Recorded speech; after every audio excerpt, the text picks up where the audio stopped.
साल था 1923, यानी असहयोग आंदोलन के बाद आजादी के संघर्ष के परवान पर चढ़ने का दौर। नागपुर में फ्लैग सत्याग्रह के दौरान कई लोगों को गिरफ्तार कर लिया गया। उन्हीं में एनएस हार्डिकर द्वारा स्थापित हुबली सेवा मंडल के सदस्य भी थे। अंग्रेजों ने उनको तोड़ने, डराने, मनाने की तमाम कोशिशें की, लेकिन वो विफल साबित हुई। और इसी दौरान जेल में रहते हुए ही एनएस हार्डिकर के मन में एक विचार आया, सेवा दल के गठन का। एक ऐसा संगठन जो कांग्रेस कार्यकर्ताओं को प्रशिक्षित कर उनमें फौजी अनुशासन और ब्रिटिश हुकूमत से लड़ने का मजबूत जज्बा पैदा कर सके। जेल से बाहर आते ही हार्डिकर जी ने इलाहाबाद जाकर नेहरू जी से मुलाकात की और सत्य व अहिंसा के मार्ग पर चलने वाले एक लड़ाका संगठन की स्थापना पर चर्चा की। 1923 में सरोजनी नायडू ने हिंदुस्तानी सेवा दल बनाने का प्रस्ताव रखा। पंडित नेहरू जी को इसका पहला अध्यक्ष बनाया गया। यही संगठन आगे चलकर कांग्रेस सेवा दल के रूप में जाना गया।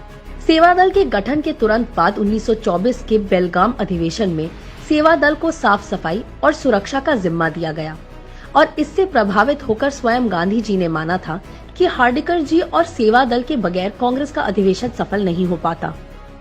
आजादी के आंदोलन में कांग्रेस सेवा दल के प्रभाव का अंदाजा इसी बात से लगाया जा सकता है कि 1932 में सेवा दल की क्रांतिकारी गतिविधियों और लोकप्रियता से घबराकर अंग्रेजी हुकूमत ने इस पर प्रतिबंध लगा दिया।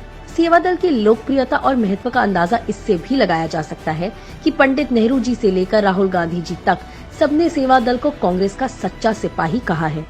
इतना ही नहीं, कांग्रेस सेवा दल की ताकत का अंदाजा आप इस बात से भी लगा सकते हैं कि नेहरू जी के साथ ही देश के प्रथम राष्ट्रपति राजेंद्र प्रसाद जी, नेताजी सुभाष चंद्र बोस, राजगुरु जैसी हस्तियां कांग्रेस सेवा दल से जुड़ी रही हैं और सदस्य रही हैं।